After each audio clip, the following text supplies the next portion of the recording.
Pour mieux s'immerger dans la réalité politique, sécuritaire, économique et sociale d'Israël, connectez-vous chaque matin sur Studio Kalita.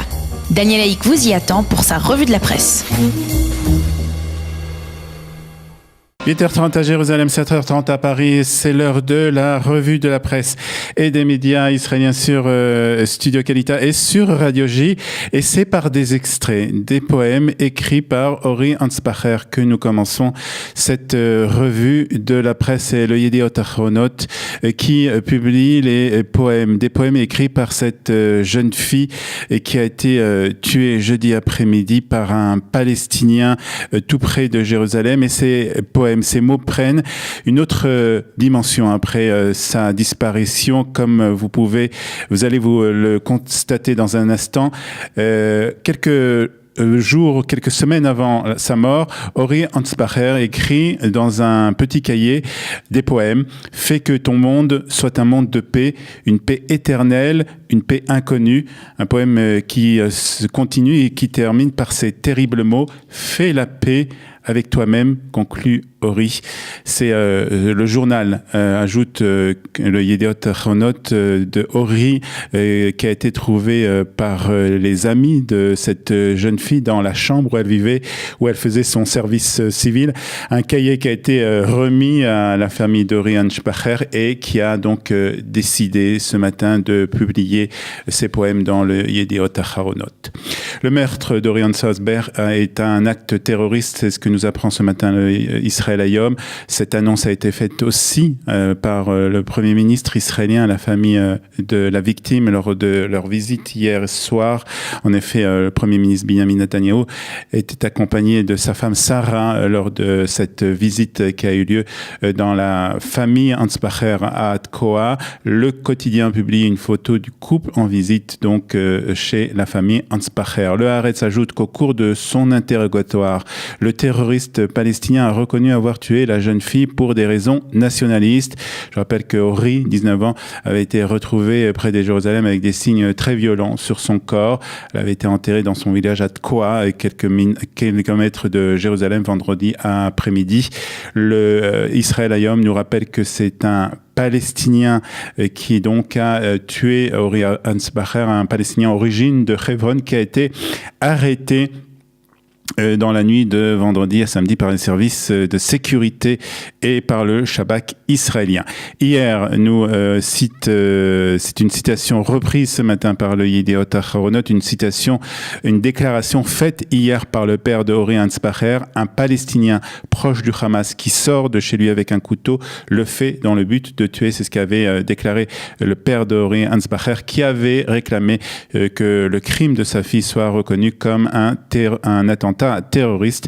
Samedi soir aussi, nous rappelle le quotidien, des milliers d'Israéliens étaient descendus dans les rues de Tel Aviv et de Jérusalem. Ils avaient demandé l'instauration de la peine de mort pour les terroristes palestiniens, et ils avaient réclamé aussi que les fonds que verse Israël à l'autorité palestinienne soient réduits. Et c'est le sujet aussi qui est traité ce matin par la presse israélienne, en particulier par le Yediot Ahronot et par le Maariv.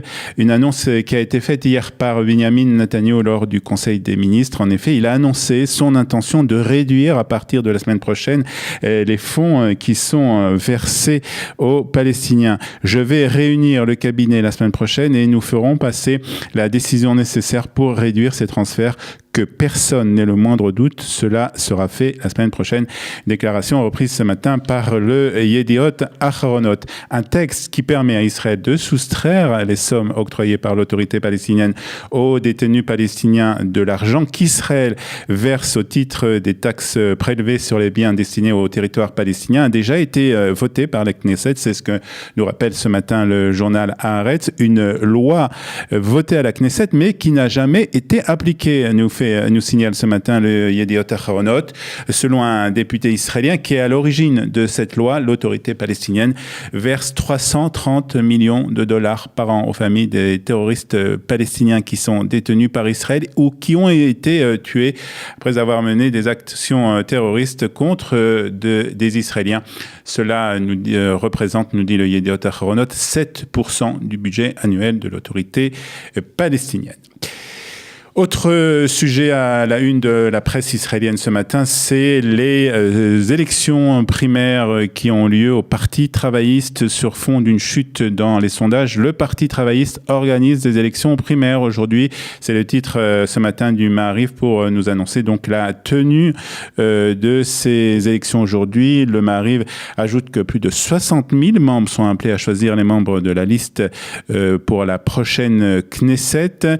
À la croisée des chemins, c'est le titre du Israël Hayom qui nous décrit la situation politique du parti. En effet, les sondages ne sont pas très favorables.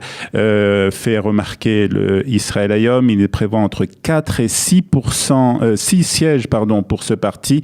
Et les responsables du Parti travailliste espèrent que ces élections qui vont avoir lieu aujourd'hui permettront de donner un nouveau départ au Parti travailliste. Ce matin, le président du Parti travailliste, Avi Gabay, a déclaré qu'il espérait que le taux de participation sera élevé. Ce sera le premier signe d'un renouveau au sein de cette formation, a déclaré Avi Gabay sur les ondes de Galey Tzahal. Et puis le Haaretz nous apprend, quant à lui, que le Parti Chasse a lancé hier sa campagne électorale pour les législatives du mois d'avril prochain. Aryeh Deri, le président du parti, a repoussé l'idée d'une union de tous les partis orthodoxes. On avait parlé d'une union entre tous les partis religieux orthodoxes ici en Israël. Les Sfaradim voteront pour Chasse et les Ashkenazim voteront pour Degel HaTorah, a déclaré Aryeh Deri lors d'un meeting qui se tenait hier à Bat Yam, un meeting de soutien organisé par donc le Parti Chasse. La catastrophe de l'autobus, c'est ce matin sur 4 colonnes à la une du Israël Hayom. En effet, le quotidien publie en première page la photo de l'autobus qui s'est renversé hier sur la route 443 entre Tel Aviv et Jérusalem au niveau de Beth Horon. L'autobus a heurté une voiture et ce terrible accident, nous dit le Israël Hayom, a fait 2 morts et 30 blessés. Les victimes de cet accident sont Ruchama Rosen, 27 ans, et Rachel Gutman, 29 ans, toutes les deux. Donc, le quotidien Israël Hayom publie les photos de ces 2 femmes qui sont les victimes de ce terrible accident qui a eu lieu hier sur la route 443. Et puis nous terminons cette revue de la presse et des médias israéliens par une bonne nouvelle sportive que nous trouvons ce matin dans la rubrique sportive du Maariv, puisque le judoka israélien Baruch Shmeilov a remporté une médaille de bronze. Ça s'est passé hier à Paris au Grand Chelem de judo et il était en compétition dans la catégorie des moins de 66 kilos.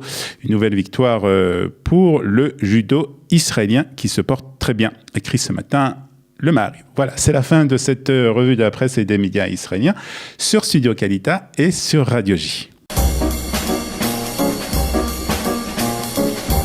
Pour mieux s'immerger dans la réalité politique, sécuritaire, économique et sociale d'Israël, connectez-vous chaque matin sur Studio Kalita. Daniel Haïk vous y attend pour sa revue de la presse.